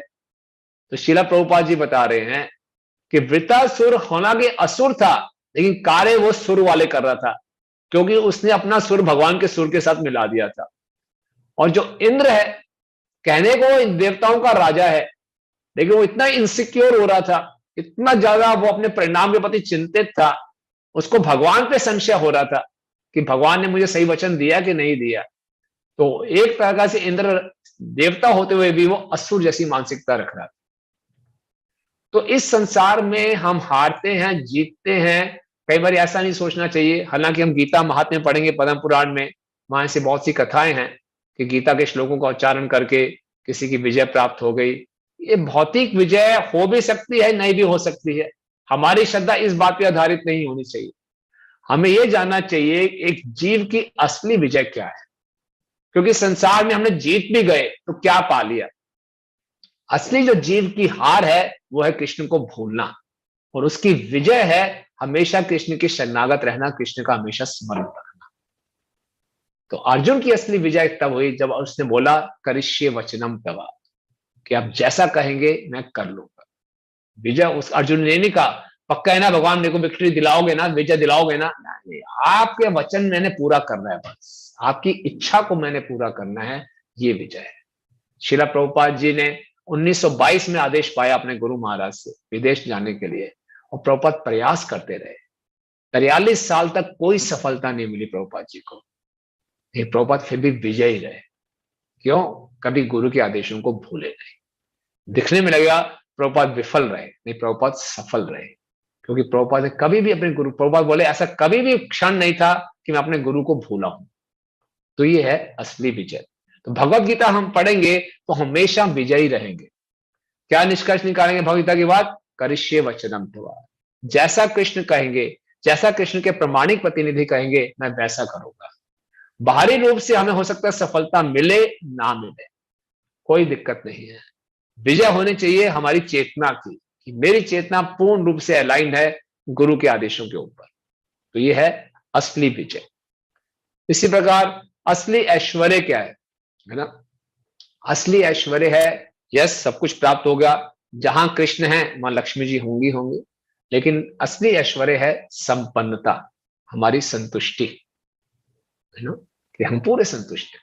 श्रेया केर विचंद्रिका वितरणम विद्या वधु जीवनम। जब हम हरिनाम लेते हैं तो वो असली संपन्नता है, हमारा सौभाग्य खिल उठता है ना। श्रीला प्रभुपाद जी जब कलकत्ता में थे तो उनसे एक बार माधव कांति घोष मिलने आए, तरुण कांति घोष अमृत बाजार पत्रिका के एडिटर थे। तो वो थोड़े मीटिंग में लेट हो गए, तो प्रभुपाद बोले आप लेट हो गए? बोले आपसे मैं मिलने आ रहा था, रास्ते में एक योगी से मिलने चला गया, और उस योगी ने मुझे कुछ योगिक शक्तियां करके हवा में सेब निकाल दिया, गुलगुल किया और हवा में सेब निकाल, बोले ये वो सेब है। उसने अपनी योगिक शक्तियों से सेब मुझे दिया। प्रभुपाद जी ने कहा मेरे पास ऐसी कोई योगिक शक्तियां नहीं है, मेरे पास तो केवल हरि नाम है। उसी हरि नाम से इतने सारे भक्त आए, उसी हरि नाम से इतनी सारे जगन्नाथ यात्राएं निकली, उसी हरि नाम से इतनी सारी पुस्तकें छपी, पुस्तकें बटे, उसी हरि नाम से इतने सारे मंदिर बने, और उन मंदिरों में उसी हरि नाम से इतने सारे सेब है। तुम तो खाली एक सेब लेके आए हो, मेरे पास खाली हरि नाम था, उसे कितने सेब मिल गए। तो ये है असली ऐश्वर्य, है ना, कि जब हमें हरिनाम प्राप्त हो जाए तो ये असली ऐश्वर्य है, ये असली धन है। चैतन्य महाप्रभु ने जब रामानंद राय से पूछा कि संसार में सबसे बड़ा धन क्या है, तो रामानंद ने क्या उत्तर दिया? जिसके हृदय में राधा कृष्ण का प्रेम है वो सबसे बड़ा धन है ना। तो ये सब बातें हमें स्पष्ट होनी चाहिए कि भक्ति हम इस संसार में इन गुणों को विकसित करने के लिए नहीं कर रहे। कई बारी किस व्यक्ति जो नया नया भक्त जुड़ा, उसको हम हो सकता है गीता बांटते हैं, लोगों को ये दिखाते हैं, देखो जी जहां गीता होगी, जहां कृष्ण होंगे, जहां अर्जुन होंगे, ये सारी चीजें आपको प्राप्त हो जाएंगी, आप हर काम में आपको विजय मिलेगी, आपको हमेशा ऐश्वर्य की प्राप्ति होगी, आपकी शक्ति बढ़ जाएगी। बोले ये तो बहुत अच्छा है, ले ले। और अगले दिन कोई कोर्ट केस हार जाए, वो बोले ये क्या हो गया, ये तो मैंने क्या गीता ले ली, मैं तो कोर्ट केस हार गया। तो ये इन आशाओं के साथ हमें गीता को नहीं उतारना अपने जीवन में। इसलिए आप सब पुराने भक्त हैं, इसलिए हम इन बातों की चर्चा कर रहे हैं। तो असली जो ऐश्वर्य है वो है अपने हृदय में कृष्ण प्रेम को विकसित करना। हम जानते हैं महाप्रभु की लीला में एक भक्त खोला बेचा श्रीधर, खोला बेचा श्रीधर केले के पत्तों का बिजनेस करते थे, है ना, मुश्किल से 2 पैसे कमाते थे और 1 पैसा वो गंगा की पूजा में लगा देते थे। उनकी धोती में 22 छेद थे और उनकी कोई संपत्ति नहीं थी। उनके पास उनके घर के ऊपर जो छत थी झोपड़ी, उसमें भी छेद थे। पूरी रात वो हरि नाम लेते रहते थे, है ना। और उनके घर में एक बर्तन था टूटा फूटा लोहे का, उसी से नहाते धोते थे वो बस, और कोई उनकी संपत्ति नहीं थी। और जब भगवान अष्टपहरी लीला कर रहे थे तो उन्होंने अपने भक्तों को बोला कि श्रीधर को बुला के लाओ। बोले कहाँ है श्रीधर? बोले जाओ, रात को जो जोर जोर से हरि नाम ले रहा होगा वही श्रीधर है। तो भक्त लोग पहचान गए, उन्हें बोले आपको निमाई पंडित बुला रहे हैं। तो ये सुनते ही श्रीधर मूर्छित हो गए, उनको लेकर आए, महाप्रभु ने उनको छुआ, वापस चेतना में आए। फिर भगवान निमाई पंडित ने अपना सुंदर त्रिभंग श्याम सुंदर रूप दिखाया श्रीधर, खोला बेचा श्रीधर को, और श्रीधर से बोला श्रीधर बोलो क्या चाहिए? इस संसार का सारा ऐश्वर्य चाहिए, स्वर्ग लोक का ऐश्वर्य चाहिए? बोले नहीं चाहिए। बोले ब्रह्म ज्योति? बोले नहीं। वैकुंठ? बोले नहीं, कुछ नहीं चाहिए। बोले क्या चाहिए? बस मुझे ये चाहिए कि हर जन्म में आप निमाई बन के मेरे पास आओ और मेरी दुकान पे आके केले चुरा के भाग जाओ, बस मुझे यही चाहिए। आपके सुंदर रूप में मैं दर्शन करता रहा। तो ये भक्त का ऐश्वर्य है ना। भक्त यही ऐश्वर्य की कामना करता है कि उसके हृदय में प्रेम बना रहे।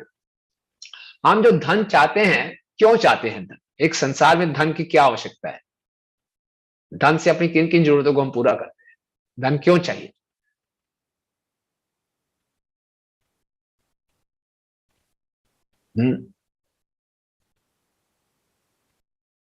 बताइए, धन चाहिए ना सबको, क्यों चाहिए धन?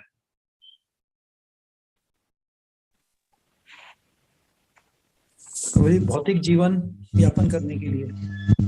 व्यापन मतलब क्या व्यापन करेंगे?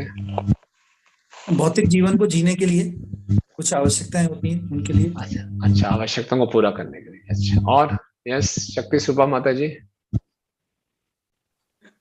भगवान की और भगवान के भक्तों की सेवा करने के लिए, प्रचार कार्य में सहयोग करने के लिए। वाह वाह वाह, आपका तो बहुत ही उन्नत विचार है।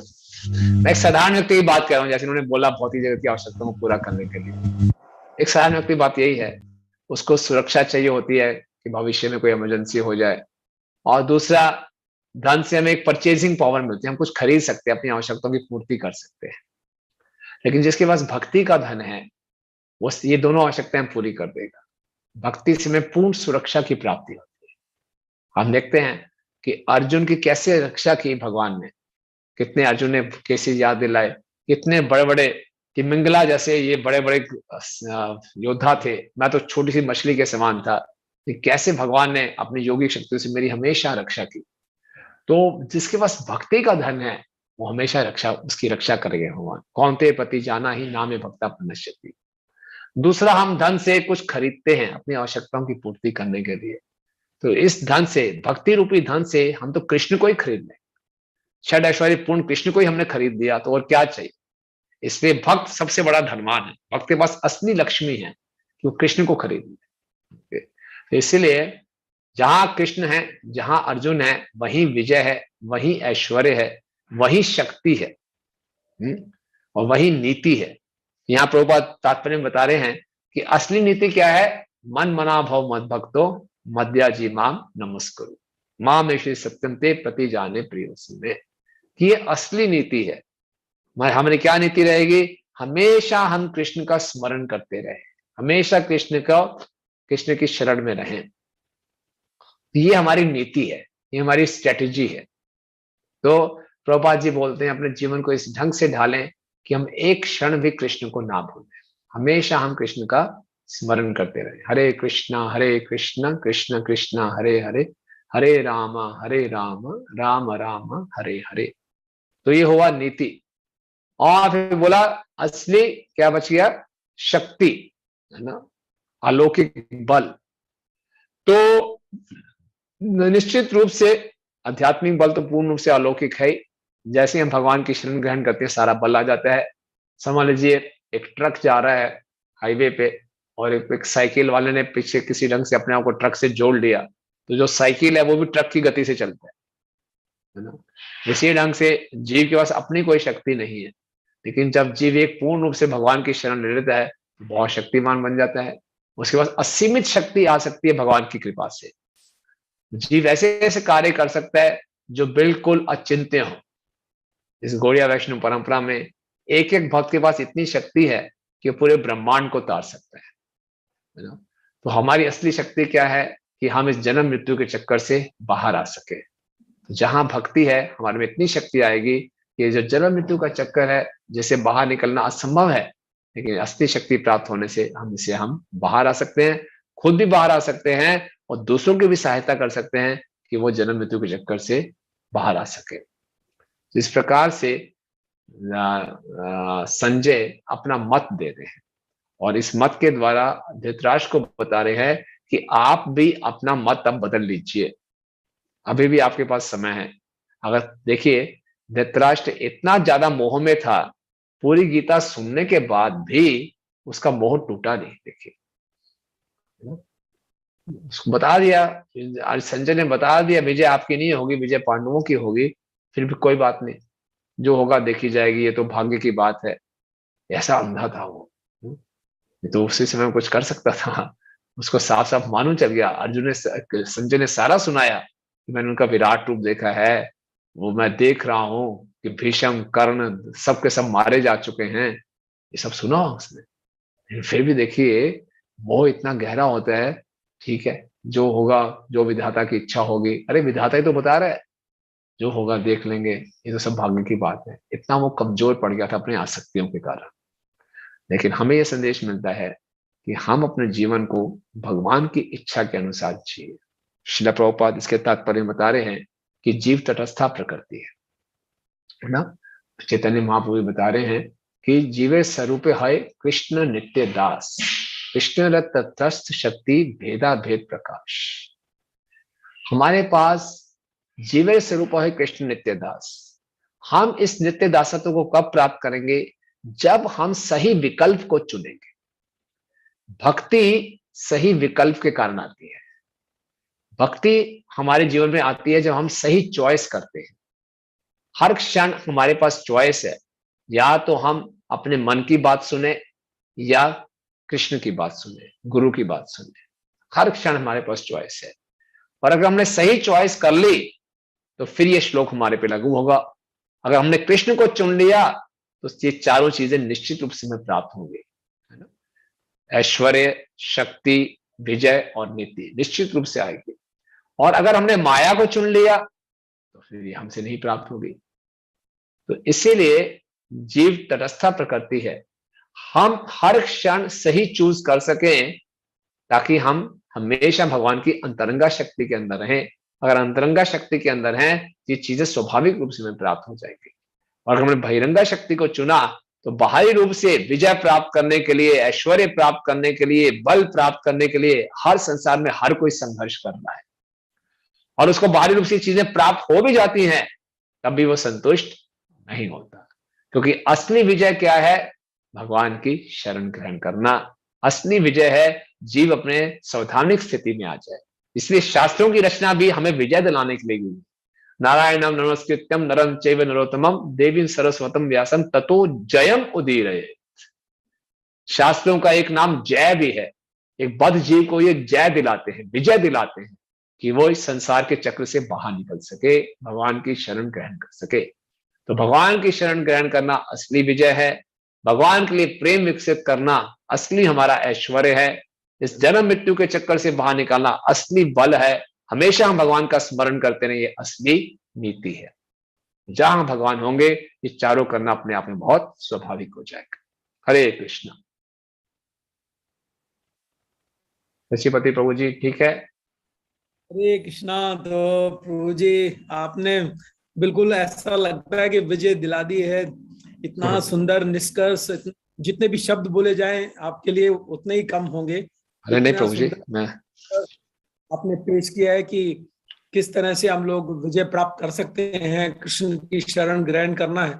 आज का क्लास सुनकर के मुझे ऐसा लग रहा है कि अगर हम भगवत गीता अपने आप पढ़ें तो वाकई कुछ में समझ में नहीं आएगा, लेकिन जब हम भक्तों से सुनते हैं तो पूरा स्पष्ट हो जाता है कि आपने इस श्लोक को इतना सुंदर तरीके से विश्लेषण किया कि कैसे हम विजय प्राप्त कर सकते हैं, ऐश्वर्य क्या है भक्तों का धन क्या है, भक्तों की नीति क्या है, तो सब कुछ दे दिया आज आपने। ऐसा लगता है कि पूरे 700 श्लोकों का सार आपने सुना दिया आज। इतना सुंदर विश्लेषण किया जिसके लिए आप जाने जाते हो, पूरी आपने उसी तरह से आज की कक्षा को संपन्न किया। बहुत बहुत धन्यवाद। और प्रभु जी कोई प्रश्न देखते हैं, किसी भक्त का अगर प्रश्न है तो हैंड रेज कर सकते हैं। यस, एक हैंड रेज आ रहा है प्रभु जी। सचिन गुप्ता प्रभु, आप पूछ सकते हैं प्रश्न। हरे कृष्णा प्रभु जी, दंडवत प्रणाम। सभी भक्तों के चरणों में दंडवत प्रणाम। प्रभु जी मेरे 2 प्रश्न हैं। जैसे एक आपने बताया था कि जो थर्ड अंपायर का काम बर्बरीक ने किया था कि भगवान का सुदर्शन चक्र जाके सभी को मार रहा था, तो उसमें प्रभु जी ऐसा भी था कि जो मैंने सुना है, मैं सही नहीं हो सकता हूँ, सही ना हूँ, कि भगवान ने ये भी कहा था कि मरने वाला भी मैं ही हूँ और मारने वाला भी मैं ही हूँ। क्या यही था? मरने वाला तो नहीं सुना। कहाँ सुना? पता नहीं, ये कहाँ सुना आपने? तो मैंने सुना नहीं कहीं। किस चीज, कहाँ से कोट कर रहे हैं आप? प्रभु जी जैसे कुछ सीरियल्स भी आते रहते हैं पुराने समय में जो देखे गए थे, उसमें ये दिखाया नहीं, वो अंदर जो हो रहा था, पता नहीं अब क्या डायलॉग बोला गया, पता नहीं वो एग्जैक्ट डायलॉग क्या है, पता नहीं। कई बार इस डायलॉग पूरा समझ में नहीं आता या क्या, किस कॉन्टेक्स्ट में बोला गया तो कह नहीं सकते। टेक्निकली बात समझ में नहीं आई, ये बात शास्त्रों के हिसाब से कुछ समझ नहीं आई। अच्छा, और कुछ दूसरा प्रश्न? दूसरा आपने जैसे बताया था कि अगर अर्जुन कृष्ण की बात अगर नहीं मानते तो उनको अपने स्वभाव के अनुसार भी युद्ध में लड़ना पड़ता, तो क्या तो भी अर्जुन की ही विजय होती उस समय? हाँ, क्योंकि भगवान अपने भक्तों के प्रति अपराध तो देख नहीं सकते ना। पांडव भक्त थे और दुर्योधन ने इतने अपराध किए थे, भगवान ने तो मारना ही मारना था। भगवान ने तो मारना ही मारना था, वो तो क्योंकि इतने अपराध कर दिए थे उन्होंने। लेकिन अर्जुन ने अपने आप को अलाइन कर लिया, ये उनकी असली विक्ट्री। तो प्रभु जी इसमें और भगवान की शरणागति में जाने के बाद उन्होंने युद्ध किया पूरा मानने के बाद, अगर सपोज वो अपना एक हाइपोथेटिकल क्वेश्चन, मतलब ऐसा नहीं होता, मैं एक मान के कह रहा हूं कि अगर वो भगवान की बात न मानते और अपने स्वभाव के अनुसार रहते, तो उसमें अंतर क्या होता प्रभु जी? फिर अंतर यही होता कि फिर अपने स्वभाव के कारण लड़ रहा है, भगवान की प्रसन्नता के लिए नहीं लड़ रहा, उसको वो आनंद नहीं आता, वो भक्ति नहीं है। तो अर्जुन को भगवान ने अपनी योग माया से मोह में डाल दिया, हम सबको शिक्षा देने के लिए कि हम जो भी कार्य करें भगवान की प्रसन्नता के लिए करें। ये गीता का संदेश है। प्रभुपाद जी गीता के आमुख में लिखते हैं कि हम जो भी कार्य करना है अपनी इंद्रियों की संतुष्टि के लिए नहीं, भगवान की इंद्रियों की संतुष्टि के लिए करना है। प्रभुपाद कह रहे हैं गीता का ये केंद्र बिंदु है, central point of Bhagavad Gita, कि हर कार्य अपने इंद्रियों की संतुष्टि के लिए नहीं, भगवान की इंद्रियों की संतुष्टि के लिए। इसीलिए भगवान ने अर्जुन को मोह में डाला, अर्जुन ने ऐसे प्रश्न पूछे, फिर भगवान ने हमें संदेश दिया। ठीक है ना जी? थैंक यू प्रभु जी। हरे कृष्ण। धन्यवाद प्रणाम। नील मनु मुकुंद प्रभु। प्रभु जी। हाँ प्रभु जी। हरे कृष्णा प्रभु जी, धन्यवाद प्रणाम। धन्यवाद प्रणाम प्रभु जी। प्रभु जी आवाज आ रही ना मेरी? हाँ पूरी आ रही है, बोलिए प्रभु। ठीक है प्रभु जी। प्रभु जी मेरे 2 सवाल हैं। वैसे तो बहुत ही सुंदर आपने जो है विश्लेषण करके बताया कि चेतना कैसे होनी चाहिए, भगवान से कैसे प्रेम। एक मेरा ये सवाल है प्रभु जी कि भगवान से कैसे मतलब जो है बहुत ही प्रेम यानी कि किया जाए बहुत जल्दी से, कि या तो बुक पढ़ के या भगवान का जप करके? एक तो सवाल ये है, मतलब एक तो जप करें या भगवान के बारे में कथा पढ़ें, एक तो ये सवाल है। और दूसरा ये है प्रभु जी कि भगवान श्री कृष्ण के वैष्णव तिलक है, लेकिन श्रीमती राधा रानी के वैष्णव तिलक नहीं है। ये मैंने काफी जगह देखा है। हाँ, सही बात है। ठीक है, तो पहला प्रश्न है प्रभु जी कि ये आपकी लालसा ही है, प्रेम की निशानी है कि आप जल्दी से प्रेम करना चाहते हैं, तो यही चाहिए, ये लालच चाहिए, ये लोभ चाहिए, लॉलियम बोलते हैं, इसका मूल्य यही है कि मैं ज्यादा से ज्यादा जप करूं, ज्यादा से ज्यादा कथा करूं, सुनूं, और ये सब होगा भक्तों की कृपा से। तो आप सौभाग्यशाली हैं, सच्चीपति प्रभु जी आपके अनुज हैं, तो बस उनकी तो कृपा है, बहुत ज्यादा कृपा बस है। बस बस वो अनुज भी हैं और ज्येष्ठ भी हैं आपसे, जो भी कह लो, और भक्तों के संग में रहे। और बस जब भी कीजिए, हरि कथा भी सुनिए, बस भक्तों के संग में रहिए, भक्तों के संग में आप उनकी सेवा करते रहिए, तो निश्चित रूप से हम इसको पार कर लेंगे।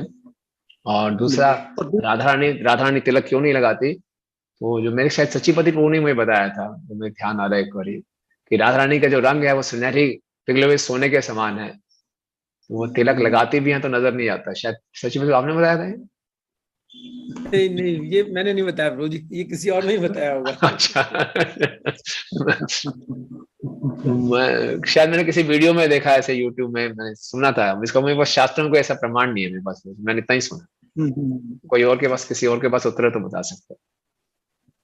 और दूसरा प्रभु जी, आप हमारी पत्नी का देहांत हुआ था, तो पूरी भागवत कक्षा मैंने यहाँ पे की थी और आप आए थे, आपने मुझे बहुत सुंदर आशीर्वाद दिया था। और एक सवाल और लूंगा बस, छोटा सा। अभी आपने जैसे पूछा था, क्योंकि मुझे हैंड राइज करना नहीं आता।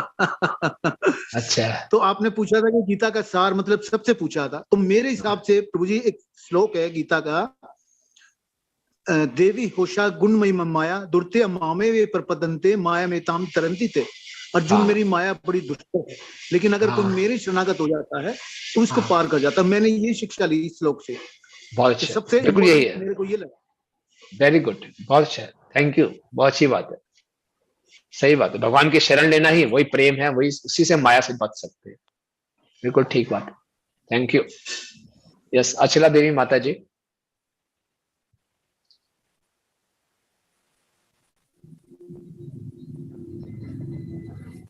हरे कृष्णा प्रभु जी, बहुत बहुत धन्यवाद प्रभु जी, आपने बहुत सुंदर हमें शिक्षा दी है, समझाया था। मैंने आज ही सुना है प्रभु जी आपके मुख से, भगवान हर एक सेनापति को एक एक करके अपने चक्कर से मार रही थी। हमने ये तो सुना है भगवान अर्जुन को कह रहे अब तुम युद्ध करो, मैंने वे अपनी बुद्धि से पहले ही समाप्त कर रखे हैं, युद्ध करो, लेकिन ये आज ही पता लगा हमने प्रभु जी, इसके लिए बहुत बहुत धन्यवाद। रुक्मी कृष्ण प्रभु, आपका म्यूट हो गया है प्रभु जी, आपका म्यूट दिखा रहा है। ठीक ठीक ठीक ठीक, हाँ, धन्यवाद धन्यवाद माता जी, धन्यवाद। और किसी कोई कमेंट, करेक्शन? सच्चीपति प्रभु आपका कोई? प्रभु जी, मैं एक प्रश्न पूछना चाहूंगा आपसे, मेरे मन में बहुत दिन से एक जिज्ञासा है। प्रभु जी, जो हम लोग 10 नाम अपराध पढ़ते हैं, तो उसमें पहला अपराध है कि भगवान नाम के प्रचार में अपने जीवन को समर्पित करने वाले भक्तों की निंदा करना। तो मैंने देखा कि जो संस्कृत में जो इसका दिया गया है, जो इसका संस्कृत मीनिंग है, उसमें भी यही लिखा है कि जो भगवान नाम का प्रचार में जीवन समर्पित करें उनकी निंदा करना। तो मैंने अमोघ लीला प्रभु से भी शेयर किया था, मैं कहा प्रभु जी इसका मतलब ये हो गया जो प्रचार नहीं कर रहे उनकी निंदा कर सकते हैं क्या? एक्चुअली प्रभु जी, हमारा पूरा आंदोलन ही प्रचार का है। जो पीछे मंदिर में रखे कुकिंग कर रहे हैं वो भी प्रचार ही कर रहे हैं, बिना प्रसाद के क्या प्रचार होगा। जो डीटीज की ड्रेसिंग कर रहे हैं वो भी प्रचार कर रहे हैं, हमारे डीटी सबसे बड़े प्रचारक है। जो मंदिर की सफाई करवा रहा है वो भी प्रचार कर रहा है, कि मंदिर साफ नहीं होगा प्रचार कैसे होगा। जो मैनेजमेंट कर रहा है वो भी प्रचार कर रहा है। अगर शू स्टॉल में जूते चोरी हो गए तो कौन आएगा मंदिर में?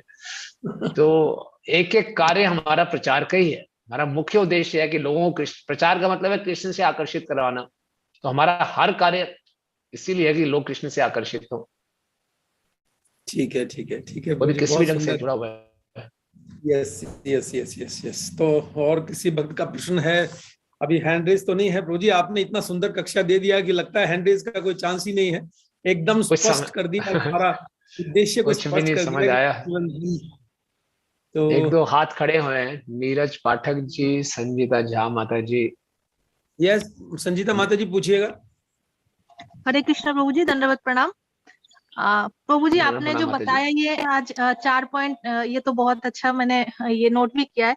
प्रभु जी, आपने ये भी बताया था कि भक्ति हमें सही चॉइस से मिलती है, तो हाँ। इसको थोड़ा सा प्रभु जी और अच्छे से समझाएंगे। जैसे हमारी चॉइस मतलब हमें देखिए माता जी, स्वतंत्रता है। हाँ, हाँ जी प्रभु जी। हर क्षण हमारे पास स्वतंत्रता है ना, कि आज हम इस प्रोग्राम में आए तो अपनी चेतना को कैसे रखें, हमारे पास स्वतंत्रता है। क्लास में बैठे हैं, मन अटेंटिव बैठना है, इनअटेंटिव बैठना है, हमारे पास स्वतंत्रता है। हरि नाम का जप कर रहे हैं, हर एक मन के पे कृष्ण को पुकारना है, हृदय से पुकारना है, कि इधर अपसेंट माइंडेडली पुकारना है, स्वतंत्रता है। तो हर कार्य से करने से पहले हमारे पास स्वतंत्रता है, हम इसको कृष्ण को समर्पित कर सकते हैं। तो अगर हमने चॉइस, हमारा स्वाभाविक चॉइस क्या होगा, क्योंकि हम अनादि काल से इस संसार में हैं, तो इस संसार को ही चुनेंगे हम। अगर हम थोड़े से भी तैनात नहीं रहे, अलर्ट नहीं रहे, तो हम अपने भक्ति के हर कार्य में अपसेंट माइंडेड ही होते हैं, बुरा ना मान, अनकॉन्शियसली करते हैं, ऐसे हो जाता है, रूटीन में ही काम हो जाता है। तो थोड़ा सा अगर तैनात रहेंगे, अलर्ट रहेंगे, अटेंटिव रहेंगे, अरे ये कार्य मैं क्यों कर रहा हूँ, किसके लिए कर रहा हूँ, किसकी प्रसन्नता के लिए कर रहा हूँ, इतना थोड़ा सा चूज करना है हमने। सब कुछ कृष्ण की प्रसन्नता के लिए।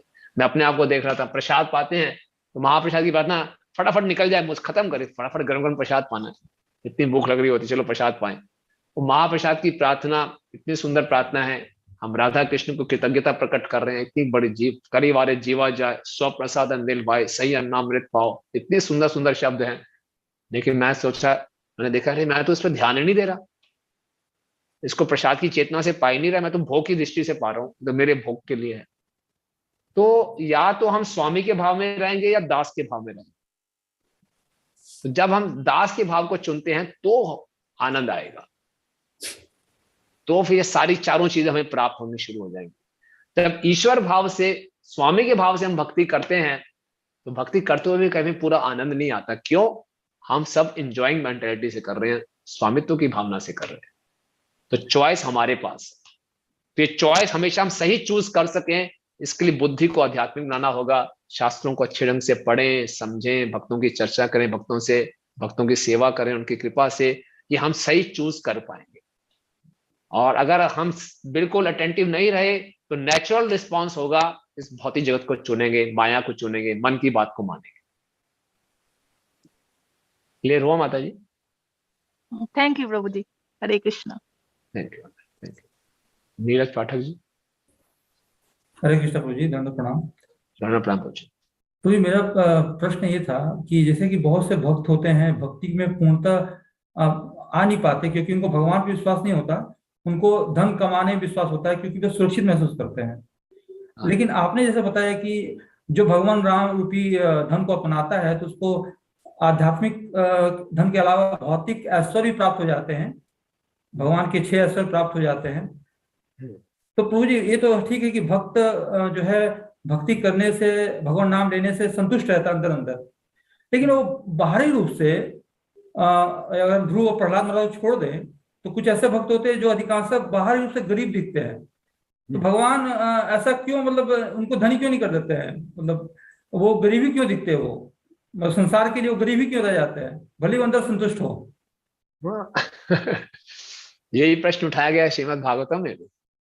युधिष्ठिर महाराज ने भी यही प्रश्न उठाया कि भगवान ऐसा मत करो, आप लोग भ्रमित हो रहे हैं, शिव जी के भक्त तो टनाटन खूब पैसा कर रहे हैं और आपके भक्त एकदम कंगले दिख रहे हैं, क्या बात है, कुछ कर दीजिए आप। तो भगवान यही बताया कि जो मेरे भक्त हैं वो असली रूप से संतुष्ट हैं, और यही असली धन है। मैंने आप जो कथा सुना आपको, खोला विचार श्रीधर की, जो चैतन्य महाप्रभु बोले सारे ऐश्वर्य चाहिए नहीं, ऐश्वर्य बेकार है एकदम, क्या है, कुछ भी नहीं है। नहीं सर, पूरी भगवान को तो एग्जाम्पल सेट करना चाहिए कि मेरे भक्त भी, उनको भी भौतिक ऐश्वर्य प्राप्त होता है, साथ साथ अंदर संतुष्ट भी होते हैं। हाँ, ऐसा तो ऐसा भगवान नहीं ने, दिखता नहीं है। नहीं, भगवान ने हर प्रकार की केस स्टडीज दे दी। ध्रुव महाराज का भी दे दिया ना, परीक्षित महाराज का, ध्रुव महाराज का है। ध्रुव महाराज बोले मुझे धन नहीं चाहिए, फिर भी दिया, 36,000 साल तक राज्य किया, और वो अंदर से भगवान के भक्त भी थे। अम्बरीश महाराज भी रहे, बलि महाराज के साथ पहले भगवान ने सब कुछ छीन लिया, फिर उनको सूतर लोक का इतना बड़ा ऐश्वर्य दे दिया, और अगले जन्म में बोल दिया आप इंद्र बनेंगे। तो ये भगवान ने हर प्रकार का केस स्टडी है श्रीमद् भागवत में। लेकिन भौतिक ऐश्वर्य हो ना हो कोई फर्क नहीं पड़ता। भक्त को मिल गए तब भी भगवान की सेवा में लगेगा, नहीं मिले तब भी वो संतुष्ट। तो इस मानसिकता में हमें रहने का प्रयास करना है, क्योंकि खाली पूरा संसार इस भौतिक धन के पीछे भाग रहा है और संसार की हालत देख रहे हो।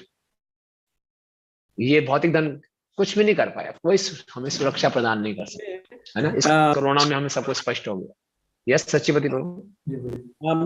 मैं इसमें ऐड करना चाह रहा था प्रभु जी, अगर आपकी आज्ञा हो तो ऐड करूं कुछ? जरूर जरूर जरूर प्रभु जी। जैसे प्रभु जी कह रहे हैं कि कुछ एग्जाम्पल सेट करना चाहिए। आज हम इस्कॉन वाले वर्ल्ड वाइड बड़े पैसे वाले माने जाते हैं कि ये बड़ी पैसे वाली संस्था है। इससे बड़ा वो एग्जाम्पल और क्या होगा? सही बात है। सब ये कहते हैं इनके पास बहुत पैसा, बड़े सुंदर मंदिर बनाते हैं, जहां भी मंदिर बनाते हैं इतना सुंदर। तो ये एग्जाम्पल है। और प्रभुपाद का एग्जाम्पल है हमारे पास कि प्रभुपाद ने पहले तो फाइट किया और उसके बाद 40 रुपए से 40 अरब डॉलर बना दिया। प्रभुपाद बोल रहे हैं कोई मैं कहने ही कर सकता है क्या?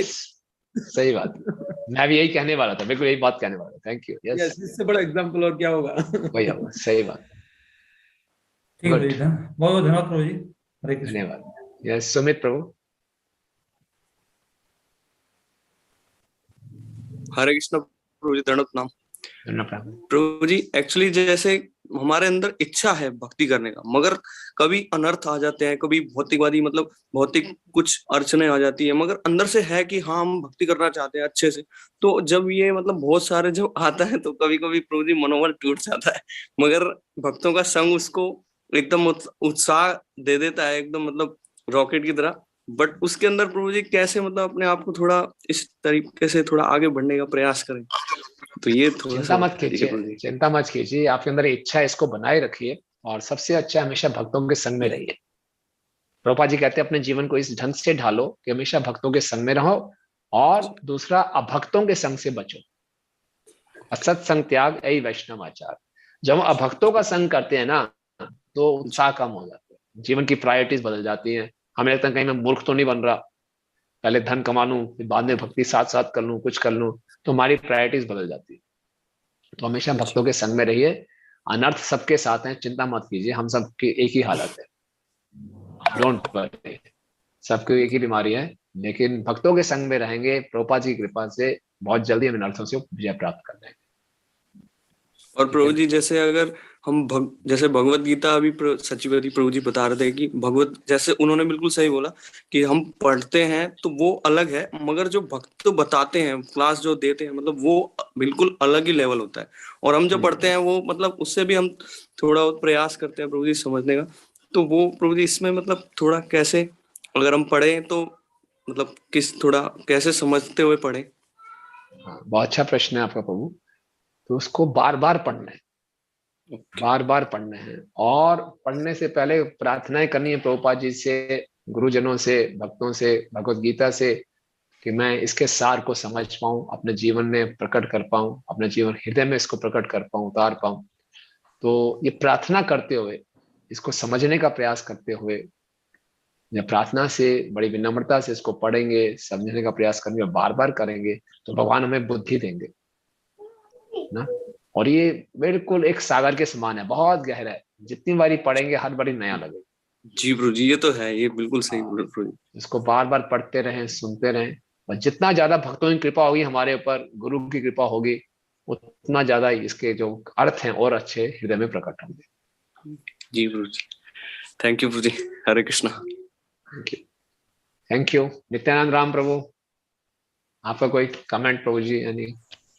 एनीथिंग? प्रभु जी, आपने इतना डिटेल्स में एक एक शब्द लेके इतना सुंदर आपने समझाया, बहुत सुंदर है। बहुत क्वेश्चन आंसर भी बहुत अच्छे हुए, परफेक्ट क्वेश्चंस हुए, क्वेश्चन भी अच्छे थे, काफी क्वालिटी वाला क्वेश्चन था, आंसर भी आपने वैसे ही दिया। तो ये तो खैर एक्सपेक्टेशन था आपसे कि आप ऐसे, इसीलिए आपको आज विशेष रूप से इनवाइट किया गया था कि बहुत बड़ा उत्सव है आज, समापन उत्सव, तो उसमें क्या बोलते हैं, चेरी ऑन द केक होना चाहिए, इसीलिए आपको बुलाया गया था। बहुत इच्छा है आपसे, मैं पंजाबी बाग में आपसे भागवतम सुनूं। मुझे भक्त लोग भादुगढ़ में बता रहे थे कि आपने बहुत सुंदर क्लास दी, मैंने अब छुपे रह गए हैं, हमारे से इतना अपराध हो गया, आपके निकट होते हुए बड़े दूर हैं। नहीं प्रभु जी, हम तो मुझे आपसे सुनते हैं, आपसे सुन के ही इंस्पिरेशन लेते हैं, थोड़ा बहुत इधर उधर कोने काना में बोल देते हैं बस। नहीं, आप और सचिवपति प्रभु, आपने इतने से इंस्पिरेशन, इतने सुंदर आप समुदाय को ऊपर उठा रहे हैं और सारे भक्त इतना आपस में कोऑपरेट करते हैं। बहुत ही सुंदर उदाहरण आप सब प्रस्तुत कर रहे हैं। बहुत आपको शुभकामनाएं, और आपसे बहुत इंस्पिरेशन मिलती है। जब भी मैं आप लोगों से मिलता हूँ बहुत इंस्पिरेशन मिलती है। थैंक यू सो मच, प्रणाम आप सबको। हरे कृष्णा। हरे कृष्णा।